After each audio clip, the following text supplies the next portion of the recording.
उद्धव सरकार पर छाए संकट को लेकर दिल्ली में मौजूद एनसीपी प्रमुख शरद पवार का भी बयान सामने आ गया है। ये शिवसेना का आंतरिक मामला है, ये कह रहे हैं शरद पवार। शिंदे की नाराजगी दूर करें उद्धव ठाकरे, ये सब महाराष्ट्र सरकार को गिराने की कोशिश हो रही है।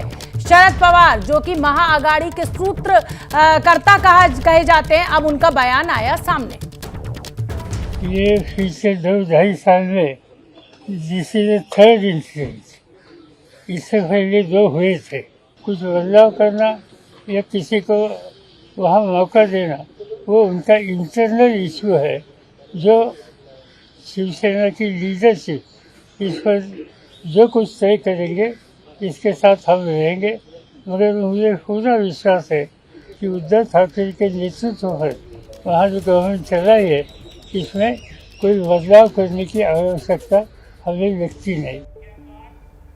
तो महाआघाड़ी सरकार के सूत्रधार हैं शरद पवार, जो इस समय कह रहे हैं कि भाई ये शिवसेना का अंदरूनी मामला है और अगर एकनाथ शिंदे नाराज हैं तो उन्हें मनाइए, ये जिम्मेदारी तो उद्धव ठाकरे की है। और इसी बड़ी खबर पर अपडेट और चर्चा के लिए हमारे साथ 4 संवाददाता मौजूद हैं। मुंबई, दिल्ली और अहमदाबाद से जुड़े हुए हैं हमारे ये संवाददाता। मुंबई से जितेंद्र दीक्षित और रौनक कुकड़े, अहमदाबाद से रौनक पटेल, दिल्ली से नीरज पांडे हमारे साथ जुड़ रहे हैं। जितेंद्र दीक्षित, मैं आपका रुख करना चाहूंगी। शरद पवार ने तो एक तरीके से अपना पल्ला झाड़ लिया और कहा है कि भाई ये अंदरूनी मामला है, आप खुद संभालिए। अब उद्धव ठाकरे क्या करेंगे? विधायक दल की बैठक में तो संख्या बहुत कम थी विधायकों के पहुंचने की।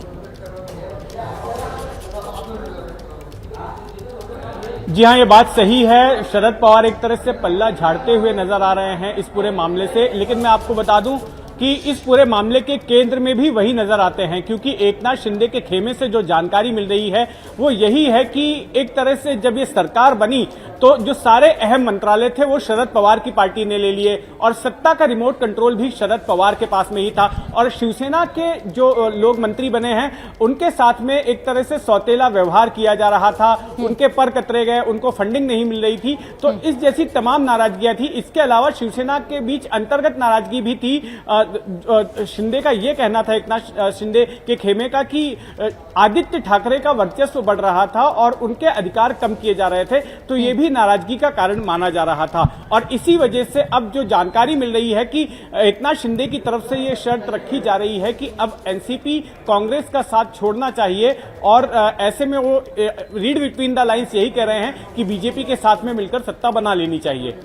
ठीक है, आप बने रहिए। और रौनक कुकड़े में आपका रुख करना चाहूंगी। जैसा कि जितेंद्र दीक्षित कह रहे हैं कि भाई एकनाथ शिंदे की जो शिकायत थी वो ये कि एक तो आदित्य ठाकरे का वर्चस्व बढ़ रहा है, दूसरा जितने मलाईदार मंत्रालय हैं वो सारे के सारे एनसीपी रखकर बैठी हुई है। तो क्या आपको लग रहा है कि उद्धव ठाकरे इन शर्तों को मानते हुए या कोई बीच का रास्ता निकालते हुए सुलह कर सकते हैं एकनाथ शिंदे से? शरद पवार को मना सकते हैं कि कुछ बड़े मंत्रालय जो है वो एकनाथ शिंदे एंड ग्रुप को दे दिए जाएं? क्या लग रहा है आपको, क्या संभावना?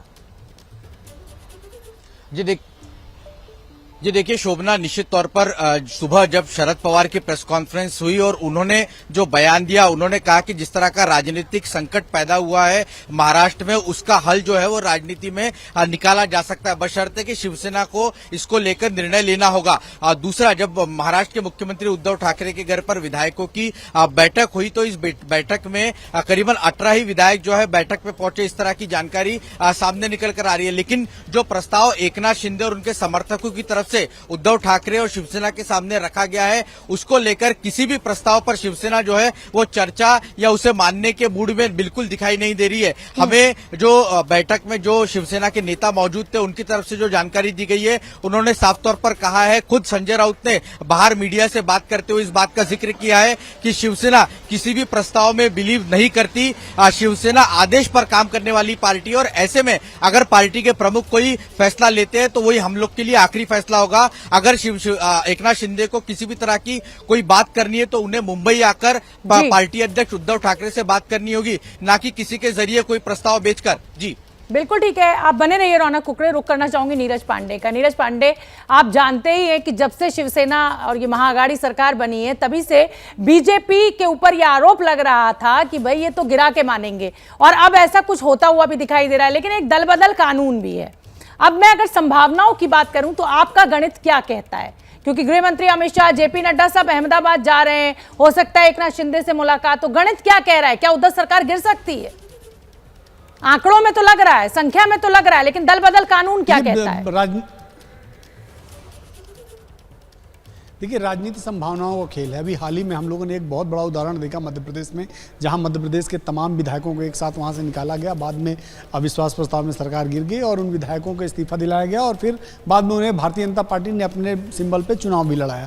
उसमें से कई लोग जीत कर आए, 4 लोग हार गए, ये एक अलग विषय रहा, लेकिन ज़्यादातर लोग जीतकर चुनाव वापस आ गए और भारतीय जनता पार्टी के आज वो मेंबर हैं। तो देखिए, राजनीति में संभावनाएं हर पॉलिटिकल पार्टी तलाशती है। महाराष्ट्र के मामले में भी भारतीय जनता पार्टी यही देख रही है।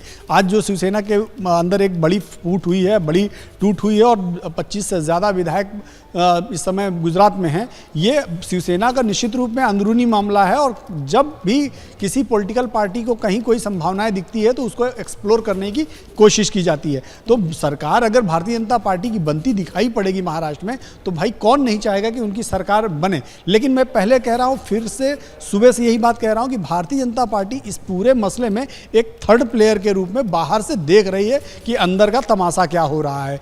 अंदर जब शिवसेना में इतनी बड़ी टूट हो जाएगी कि उस नंबर गेम में शिवसेना और महाविकास आघाड़ी सरकार गिरती नजर आएगी।